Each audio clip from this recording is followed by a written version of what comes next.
Bonjour à tous, j'espère que vous allez bien. On se retrouve pour le premier brief de cette semaine, en ce lundi 23 mai 2022. Comme d'habitude, je me focus sur le Bitcoin pour aujourd'hui. Demain, je ferai un petit point halt et on parlera de Atom très probablement. Donc j'avais attendu un petit peu plus d'évolution de la situation, une petite baisse de volatilité pour parler des altcoins. Donc on a enfin cette baisse de volat. Donc on parlera de tout ça. Et je pense pas que je parlerai d'Ethereum parce qu'il est très corrélé au Bitcoin. Je pense qu'on fera demain un point un petit peu plus poussé. Là, je fais juste un point rapide sur le Bitcoin pour avoir une petite évolution de la situation. Alors, le Bitcoin, tiens, on va reparler en termes de macro, comme on avait déjà vu dans cette charte, hop, est trop utilisé. On va passer ici, peut-être, ouais. Hop, weekly, BTC, USD Coinbase. Ok, donc on est sur notre gros support, donc le bas du range, tout simplement. C'est une localisation où le marché peut se retourner. Ok, enfin, quand je parle de retournement, je parle de rebond, bien évidemment, parce que c'est le bas du range. Encore une fois, je le répète et je l'ai dit à de nombreuses reprises, est-ce que c'est acté le fait que le support va tenir et qu'on va rebondir? Non, ce qu'il faudrait, c'est un élément technique. Ici, pour moi, le meilleur élément technique, ce serait la pattern de retournement. Donc, clôturer au-dessus des 34 000, oui, 34 000 dollars environ, 34 000, 34 200 en weekly pour qu'on ait une pattern de retournement, donc un signe que ce marché peut rebondir. Encore une fois, là on est sur de la macro, donc une échelle weekly, c'est un peu plus moyen long terme. En termes de rebond, on pourrait viser 42 000 ici en vue weekly, 47 000 et si plus, zone de rechargement de short entre 52 et 60. On y va étape par étape. Déjà, si on arrive à faire la pattern, ensuite qu'on vient dans la zone des 34-36 000 et que ça break, prochain objectif vers les 42. Si les 42 ça break, méga résistance ici vers les 47. Si tout ça ça break, on se retrouve en zone de rechargement de short et du coup dans le haut du range. Ce qui fait que Bitcoin aurait fait haut du range, bad range, haut du range, bad range et grosso modo haut du range. Donc un marché qui range comme ceci. On en est très loin. Ok, je suis pas en train de vous call un Bitcoin qui retourne dans les 50, loin de là déjà. Et là du coup je vais repasser en daily. Déjà formé le W ici, ok, donc un signe de dynamique haussière. Donc un signe qui montre qu'on aurait posé un petit bottom court terme ici, après être venu chasser la liquidité. Venir déjà casser la zone des 34-36, ça sera vraiment extrêmement important. Si on casse cette zone, on a du coup ensuite la zone des 39-43, avec un niveau très important, 0,382, la zone des 42 000 dollars. Pourquoi je parle de ce niveau? Parce que on va aller sur Bitstamp. Comme vous le savez, 0,382, c'est un niveau extrêmement important. Ok, je vais changer de chart ici, BTC USD, hop, index, nickel. Vous prenez ici le Bitcoin, vous regardez une chose très simple, hop, on prend son top, le bottom ici, jusqu'où on est revenu, on met un petit fib, 0,382. Est-ce que ça a cédé? Non. Ce qu'il faut savoir, c'est que le 0,382, il est indicateur de tendance. Tant qu'on évolue dessous, on dira qu'on est dans un mouvement tendanciel baissier et que l'objectif, ce sera d'aller faire des plus bas. Quand il casse, on peut dire que ce marché en a un peu plus dans le ventre et qu'il peut venir soit à 0,5, soit en zone de rechargement de short. Donc ici, on voit qu'on affaiblit une première fois ici. Je déplace donc à 0,382. Je déplace mon fib, on vient ici à nouveau, on affaiblit où 0,382, donc on est toujours dans un mouvement tendanciel baissier, c'est pour ça que c'est un niveau extrêmement important à céder. Donc hop, ici, on n'a pas réussi, donc on a été rejeté à nouveau. Donc objectif, faire un plus bas. Donc ici, on est venu casser ce plus bas, après ce rebond, plus bas. On a fait ce rebond ici, 0,382, plus bas. Donc simplement, en cas de rebond, un objectif réaliste, c'est donc 0,382 à nouveau. On déplace, et là le 0,382 est aux environs des 42 000 dollars. Donc le point d'interrogation, c'est si un rebond se met en place ici, ça c'est toujours le point d'interrogation. Est-ce qu'il y aura assez d'énergie pour aller péter ces 0,382? Si oui, à ce moment-là, le prochain objectif c'est 0,5, donc 47 000, voire la zone de rechargement de short.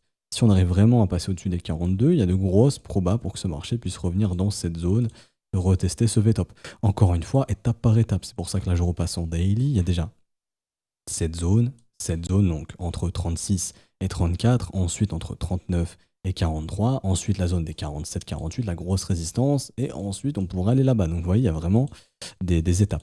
Ce qui va pour moi être important d'identifier, c'est le sentiment. Est-ce que les gens vont avoir la conviction que le Bitcoin est reparti, que c'est to the moon et qu'il faut l'acheter avec du levier? Si oui, il y a de grandes chances que ce rebond soit pas très profond, qu'on fasse un truc comme ça, et qu'ensuite soit on revienne tester les creux, ok, donc à ce moment-là, le développement d'un bottom, possiblement, quelque chose de comme ceci pour poser un bon gros bottom, pourquoi pas.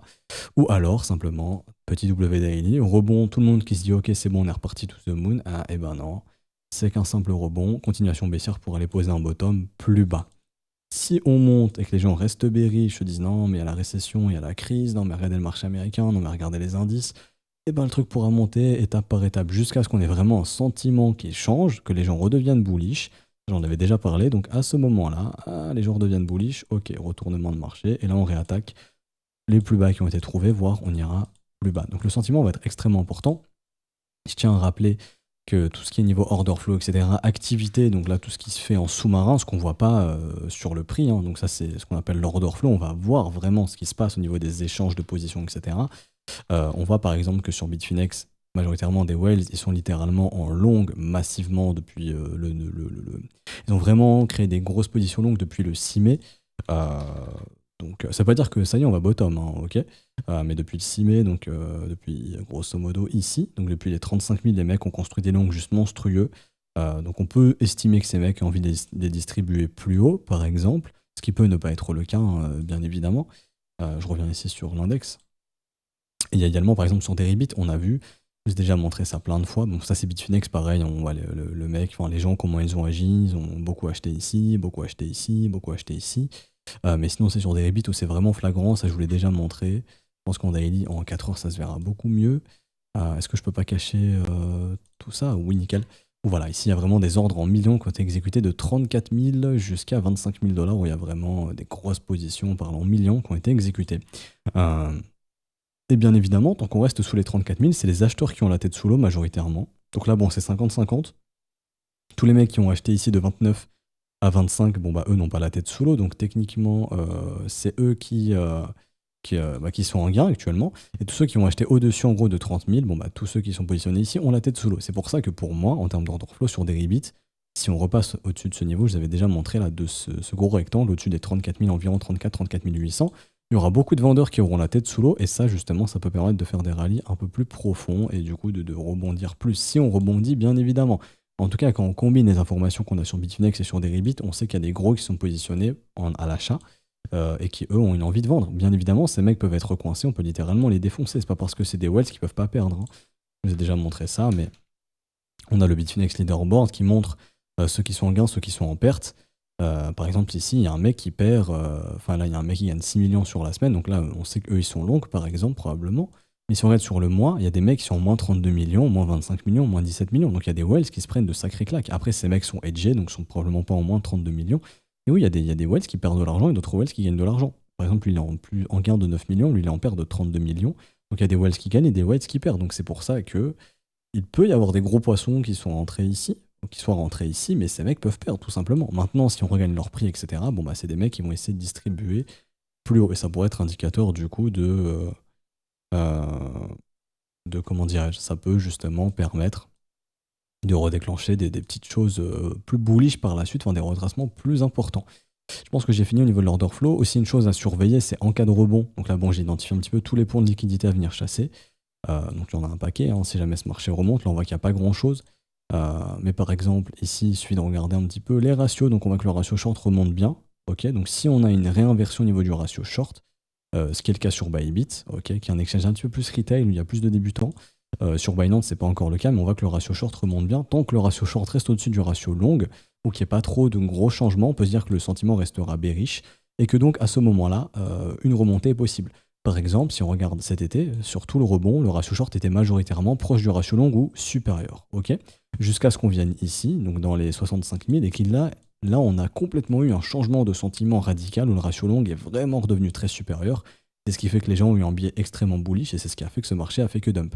Là, on a eu une inversion rapide de sentiment, mais très vite les gens sont redevenus bullish, donc bon, bah, la rallye a été terminée, merci, au revoir. Donc ce qu'il faut, c'est maintenir ce sentiment bearish pour avoir des rebonds plus importants. Donc ça serait une chose à surveiller, mais si on voit les ratios short au-dessus des ratios longs pendant quelques temps, on pourrait se dire, bon, bah, les gens sont toujours bearish, allez, on continue de remonter, jusqu'à ce qu'on ait un rechangement, donc un ratio long beaucoup plus supérieur au ratio short.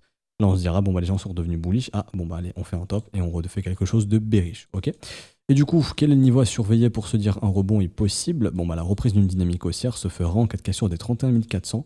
Donc c'est pour ça que je vous invite à mettre des alertes au-dessus des 31 400 et en dessous des 25 300 avec maintenant une alerte intermédiaire que je vais mettre perso en dessous des 28 400 si on retourne sur 28 400. Tout simplement sous ces, sous ces niveaux de creux, je vais commencer à me poser des questions donc ici. Voilà. Je vais me dire, c'est bizarre. Parce que là, c'est vraiment des niveaux qu'on défend. Il y a quelqu'un qui défend beaucoup. On voit ici qu'on a Bon, la mèche ici, donc un creux ascendant ici, un creux ascendant, un creux ascendant. On voit vraiment que ça commence à être bien défendu. Donc ce qu'il faut maintenant, c'est breaker ici pour faire hop, W comme ça, puis le W ici, qui sera indicateur, pas de bottom définitif bien évidemment, mais annonciateur de rebond. Ok, ce marché pourra rebondir tout simplement. On parlera de rebond. Maintenant, le rebond, on a vu les zones. Donc première étape, théoriquement, c'est vers les 34 000 $. Et je m'arrêterai là-dessus pour aujourd'hui. À noter que au niveau des options, pour fin mai, donc pardon, pour vendredi, une expiration de contrat sur les options assez importante. On a le max pin price à 34 000 $. Donc, pour faire perdre un maximum de gens, donc c'est le prix de souffrance, il faudrait clôturer proche des 34 000 $. Donc, on pourrait estimer qu'on ait une semaine de rebond. Et du coup, oui, j'allais oublier, on parle rapidement du marché américain. C'est extrêmement important. Le dollar index qui confirme sa pattern de retournement weekly. Donc là, on a un signe de top temporaire. Donc, tant qu'on ne regagne pas les 105 points sur le dollar index, on peut estimer qu'on est de nouveau on est en train de poser un top en gros. C'est ce qu'il faut se dire. Donc ce sera une chose à surveiller. Et là on voit, on a probablement bientôt le croisement des EMA bearish, donc on est en train de changer le momentum sur le dollar index. Donc il faut se dire qu'un dollar index bearish, si ça reste ainsi, ça peut faciliter justement un rebond des cryptos et également un rebond des indices américains. Après qu'on ait fait la chasse au stop vendredi, il n'y a pas eu de cassure, on n'a pas cassé ces zones, donc on est toujours dans ce range. Également, on voit qu'on a une décorrélation, le S&P 500 fait un nouveau plus bas et pas le Bitcoin. Donc on voit qu'on est en train de se décorréler un petit peu ici. Voilà, le BTC, lui, commence à remonter un petit peu, là où le dollar index, ça fait un plus bas. Donc le BTC qui peut être un petit peu plus fort, par exemple, ça pourrait être intéressant à surveiller. On est venu quasiment parfaitement chercher le premier arrêt à 3800 points, donc à quelque chose près. Un niveau extrêmement important, donc ça pourrait être un niveau de rebond, ok. Donc à surveiller si le dollar index tombe et que les indices remontent, bon, bah, le Bitcoin pourra faire un rebond et avoir jusqu'où pourra poursuivre ce rebond dans un premier temps. Ça, je déplace rapidement. Ça serait peut-être premier arrêt du mouvement entier, donc dans les 4200 points par exemple, un niveau qu'il faudrait surveiller si vraiment le marché américain rebondit bien. Une chose dont j'ai envie de regarder également rapidement, et on s'arrêtera ici, c'est le code, de voir comment la smart money est positionnée sur le dollar index. Est-ce qu'on a eu une mise à jour ou pas? Oui, enfin il y a eu la mise à jour. Alors, tac, tac, tac, tac, tac. Ici, la dernière mise à jour c'était tac. Ok, donc légèrement une exposition longue un petit peu plus importante. À voir. Est-ce que ici ça va suivre ou est-ce que à la prochaine mise à jour du code on aura une chute? Si par exemple ça reste dans cette dynamique où la smart money continue de s'exposer de plus en plus en longue, ça voudrait dire que le dollar index en gros il sera dans un simple rebond, qu'ils vont capturer ce rebond, ils vont l'acheter et on aura une autre poussée par la suite, donc le dollar qui ira chercher des plus hauts par la suite. Donc vraiment à surveiller absolument le code qui montre comment la smart money est positionnée. À voir. Et du coup rapidement le Bitcoin, je pense qu'on a eu les mises à jour aussi. Est-ce qu'on a des informations intéressantes? Bitcoin. Ici, ouais, pas tellement. Il n'y a pas plus d'informations que ça. Pour le moment, c'est pas ouf. C'est pas encore ouf sur le Bitcoin. Donc, pas plus d'informations. Ok. Du coup, on s'arrête ici pour aujourd'hui. Donc, ce qu'il faut retenir pour le bilan, c'est possible rebond des indices si le dollar index continue de chuter. Et du coup, au niveau de la charte, le Bitcoin donne des signes que s'il s'affranchit des 31 400 $, qu'on a une possibilité de rebond si ce sentiment bearish persiste. Donc, c'est-à-dire ici de continuer de voir un ratio short continuer de monter, ce qui montre que l'exposition short s'intensifie sur les contrats dérivés. Et donc, si les gens sont short, c'est qu'ils ont un sentiment bearish. Hein. On va pas shorter un marché si on a un sentiment qui est bullish, à part pour se hedger.